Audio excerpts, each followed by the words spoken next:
Fios is not cable. We're wired differently, which means you can get the fastest internet available with equal upload and download speeds from 50 to 500 megs. So you can upload 200 photos before your favorite song is finished. Click the ad and switch to Fios today to get our best offer ever. This is a download from BFM 89.9, the business station. Good morning, Dodge. The SEC approved a new rule to amend the Dodd-Frank reforms. Now, companies must reveal what the median pay for its workers are. How do you think the market will react to these kind of changes? Well, good morning, Abraham. It's a big deal. It's going to be, there are a lot of excuses for why it's not going to work. There are a lot of exceptions. You have to go behind them and take a look at them. But regardless of that, companies really do need to accept the fact that the disquiet over the executive pay is really well-founded.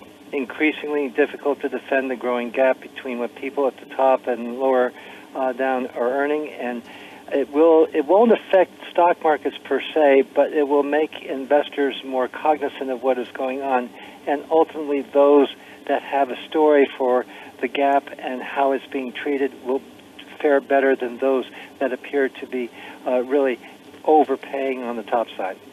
Do you think that there will be more regulatory approach that we will see in the future for American companies? I do. I think they're going to have to work through a lot of exceptions. Take a look. Investment banks and large IT consultancies likely have a smaller gap between the high levels and the middle than a manufacturing company or retailer, because investment bank rank and file are mostly highly qualified and very well paid. They tend to get bonuses based on deals that are brought in, so the differential will be less.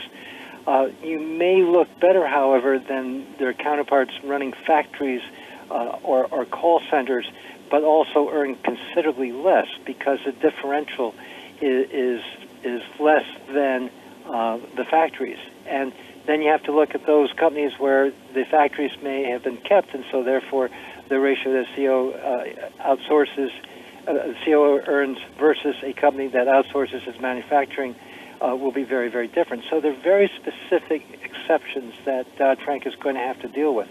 But bottom line, they will have to deal with those because this is an issue that cannot be ignored.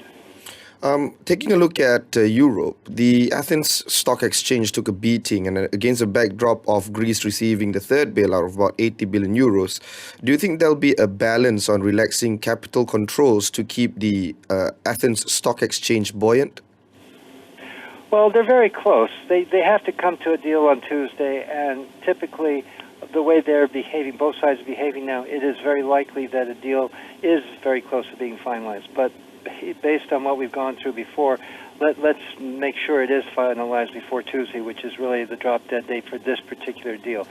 If it does go through, then they can turn their eyes to the stock market, where the biggest players are the banks. And yes, they're going to have to come up with some way of dealing with it, and it's going to take longer term to work through it. But yes, there has to be a balance. There's a big sale right now with the stock exchange. Do you think restricting capitals domestically will negate institutional investors from participating in the equities?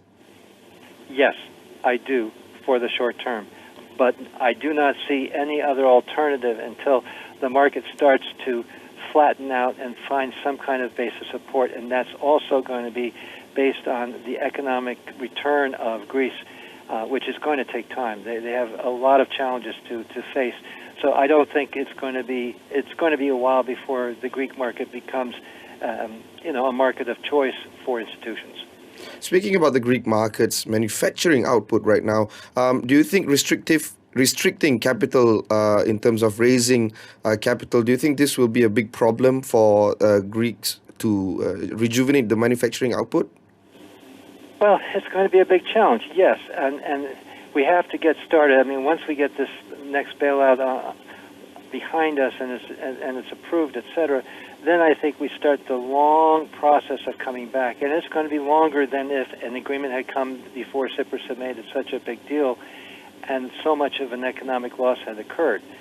But it's going to have to take time. You start with the banks and stock market because that's probably the easiest one that will take the least amount of time. But when you talk about manufacturing, they have the capacity, but you take a look at it, it's all closed, and they're going to have to restart and try to figure out how to develop and demand, and that takes time. So there's going to be a process. It's not going to be easy. There's going to have to be some reconciliation. I think once the idea that Greece is sharpening its desire to return to prosperity in a way that is acceptable or that is viewed as the positive way of doing it from the European side, then I do think you start on that long road. And as you get going, Abraham, as you go down that road, it does start to accelerate. But first, you got to get on that road. Let's take a look into the LIBOR scandal, Dodge. Tom Hayes was the first individual to face a jury for manipulating the interbank benchmark interest rate. Do you think this will set the pace for individuals rather than corporates to be fined over LIBOR rigging in the future? Well, I think there will be a turn. I think what he received was well overdone, but it was overdone for a point. I mean, you take a look at the Singapore courts with Nick Leeson, who brought down the Barings, which was Britain's most venerable financial house. You look at the UBS trader Pete the Greek, will have no enforcement action taken against him. You look at the London Whale. There's so many examples of individuals who have been possible reasons for the problems in the LIBOR, and most of them are going to get away with it. So I think the court is trying to bring the individuals in. I still believe that you have to institute a reason for institutions to become more or less complacent about allowing this to happen.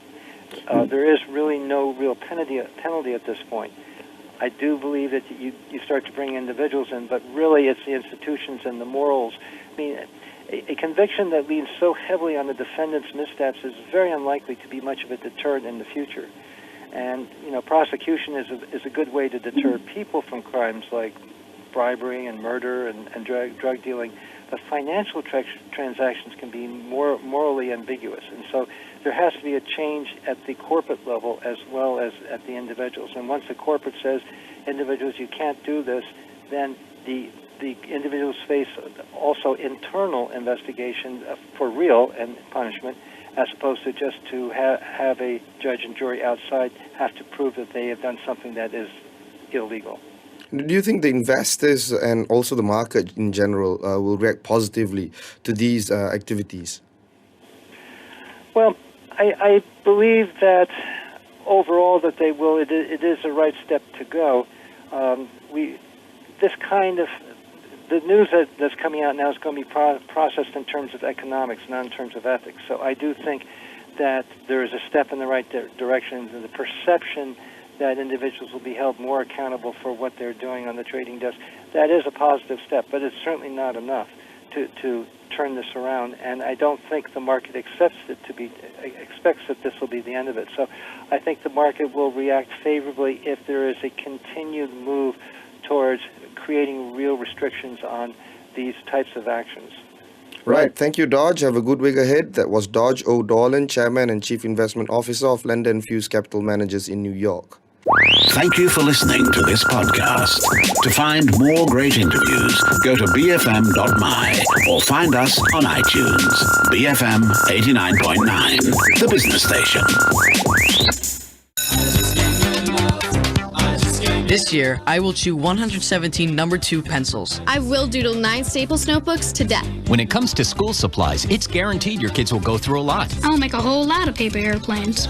I will lose my backpack. That's why you get guaranteed savings for back to school at Staples. I'll give away my last pen to Nathan in math class. Get guaranteed savings at Staples, and right now, one subject notebooks for just a penny with a $5 purchase. Staples, that was easy. Valid on select SKUs while supplies last. Limit 6.